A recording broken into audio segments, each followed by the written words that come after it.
Hi guys, எடுத்துக்காட்டு 2.13 பின்வருவனவற்றிற்கு பொருந்தக்கூடிய குறைந்தபட்ச மிகை எக்ஸை காண்க அப்படின்னு கேட்டிருக்காங்க. அதாவது ஃபஸ்ட் கணக்கில் என்ன இருக்குன்னா 67 + எக்ஸு காங்க்ருவன்ட் 1 மட்டு 4 அப்படின்னு கொடுத்துருக்காங்க. ஸோ ஃபஸ்ட்டு கணக்கை பாருங்கள். இப்போ ஃபஸ்ட்டு கணக்கில் 67 + எக்ஸு காங்க்ருவன்ட் 1 மட்டு 4. இதுக்கு என்ன அர்த்தம்னா, இங்கே ஒரு நம்பர் இருக்குது, அதாவது எக்ஸோட வேல்யூ தெரியாது, ஆனால் எக்ஸோட குறைந்தபட்சமாக என்ன நம்பர் போடலான்னு கேட்குறாங்க. எக்ஸோட வேல்யூ தெரியாது, அந்த நம்பரை சேர்த்தோம்னா அதை 4ஆல் வகுத்தா, இப்போ உதாரணத்துக்கு இங்கே ஒரு எக்ஸ் அப்படிங்கிற ஒரு பெரிய நம்பர் இருக்குன்னு வச்சுக்கோமே, இந்த நம்பரை 4ஆல் வகுக்கும்போது எனக்கு மீதி 1 கிடைக்குது, அவ்வளோதான். இப்போ போன கணக்கில் போட்ட மாதிரி தான் நான் என்ன பண்ணுறேன்னா 67 + எக்ஸு ஈக்குவல் டு 1 மட்டு 4. ஸோ இப்போ இந்த மீதியை இந்த பக்கம் எடுத்துகிட்டு வந்து கழிச்சிடறேன். இந்த 1 இந்த பக்கம் வந்து எடுத்துகிட்டு வந்து கழிச்சிட்டோம்னா இந்த பக்கம் இருக்கிற மட்டு 4ங்கிறது எப்படி மாறும்னா 4n அப்படின்னு மாறும். ஏன்னா வகுக்கும்போது ஒரு ஈவு வந்திருக்கும் இல்லையா, அந்த ஈவை நம்ம மாடுலோ ஆப்ரேஷனில், அதாவது மட்டு எண்கணித செயல்பாட்டில் எழுத மாட்டோம். ஆனால் அந்த மீதியை இன்னொரு பக்கம் எடுத்துகிட்டு போகும்போது அந்த வேல்யூ தெரியாது, அந்த வேல்யூக்கு பதிலாக பக்கத்தில் ஒரு எண் சேர்த்துக்கணும், அவ்வளோதான். இப்போ என்னென்னா 67 + எக்ஸு -1 ஈக்குவல் டு 4n. கரெக்டுங்களா? இப்போது இந்த 67ல் 1 போச்சுன்னா மீதி 66. 66 + எக்ஸு ஈக்குவல் டு 4n அப்படின்னு ஈக்குவேஷன் வந்திருக்கு. இப்போ பார்த்தீங்கன்னா 4n, எண்ணுக்கு பதிலாக 1 கொடுத்தா 4ன்னு வரும், எண்ணுக்கு பதிலாக 2 கொடுத்தா 8ன்னு வரும், எண்ணுக்கு பதிலாக 3 கொடுத்தா 12ன்னு வரும். ஸோ இந்த பக்கம் வர நம்பர்லாம் எப்படி வந்துகிட்ருக்கோம், 4ன் மடங்காக தான் வந்துக்கிட்டு இருக்கோம். ஸோ இப்போ 66க்கும் அடுத்தபடியாக இருக்கிற 4ன் மடங்கான எண் என்ன அப்படின்னு பார்க்கணும். ஏன்னா இது கூட ஏதோ ஒரு நம்பரை சேர்க்க தான் செய்யணும், கழிக்க முடியாது.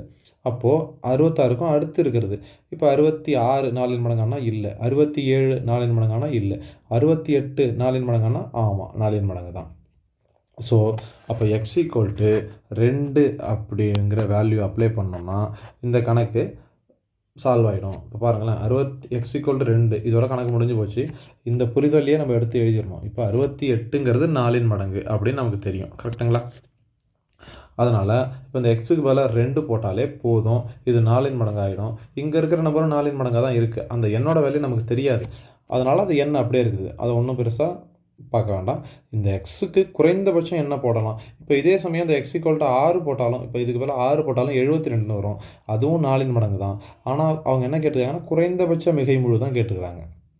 ஸோ குறைஞ்சபட்சமாக 2 தான் சேர்க்க முடியும், அதுக்கு கம்மியாக அந்த நம்பர் சேர்த்தாலும் இது 4ன் மடங்காக வராது. ஸோ அதனால் எக்ஸ் ஈக்குவல் டு 2. அதே மாதிரி 98 ரெண்டாவது கணக்கு பாருங்கள். காங்க்ருவன்ட் எக்ஸ் + 4 மட்டு 5 அப்படின்னு இருக்குது, சரிங்களா?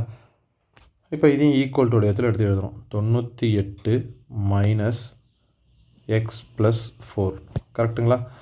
மொத்தமாக இந்த இது அப்படியே மீதி, இது அப்படியே எடுத்துகிட்டு வந்து ப்ராக்கெட்டில் தான் மைனஸில் எழுதணும். ப்ராக்கெட்டை நீக்கிட்டு எக்ஸுக்கு மட்டும் மைனஸ் போட்டு எழுதாதீங்க, கணக்கு தப்பாகிடும். இது வந்து என்ன 5n, மட்டு 5ங்கிறது 5n மாறும்.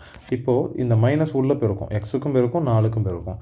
98 - எக்ஸு -4 ஈக்குவல் டு 5n.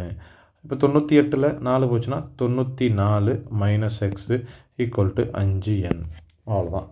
இப்போது எக்ஸின் குறைந்தபட்ச முழு என்னன்னு கேட்குறாங்க. இங்கே சொன்ன அதே கண்டிஷன் தான், இங்கே ப்ளஸ் எக்ஸ்ன்னு இருந்துச்சு. ஸோ அதனால் 66க்கும் அடுத்து இருக்கிற 4ன் மடங்கை பார்த்தோம், கரெக்டுங்களா? இங்கே 94 - எக்ஸ்ன்னு இருக்குது. இப்போ நான் எக்ஸுக்கு பதிலாக அந்த இடத்துல நான் ஒரு வேல்யூ அப்ளை பண்ணோன்னா என்ன ஆகும்னா அது இதுலேருந்து குறைய ஆரம்பிக்கும். அப்போது இதுக்கும் முன்னாடி நியரஸ்ட்டாக இருக்கிற 5ன் மடங்கு என்ன அப்படின்னு பார்த்தீங்கன்னா 90. 93 92 91 5ன் மடங்கு கிடையாது, 90. அப்போது இந்த 94 90 ஆகணும்னா என்ன பண்ணணும், இதுலேருந்து 4 கழிக்கணும், அவ்வளோதான். சிம்பிளாக முடிஞ்சு போச்சு. எக்ஸ் ஈக்குவல் டு 4, இதுதான் குறைந்தபட்ச முழு. இப்போ இது மட்டும்தான் சாத்தியமா அப்படின்னு கேட்டிங்கன்னா, இதுலேருந்து 9 கழிச்சாலும் இது அடுத்து 85ன்னு வரும், அப்பயும் இது 5ன் மடங்கு தான். ஆனால் கேள்வி என்ன கேட்டிருக்காங்கன்னா குறைந்த மிகை முழு அப்படின்னு தான் கேட்டுருக்குறாங்க. ஸோ 4 கழிச்சா 90 வந்துடும், அது 5ன் மடங்காக வந்துடும். X equal to 4. That's all. Thank you.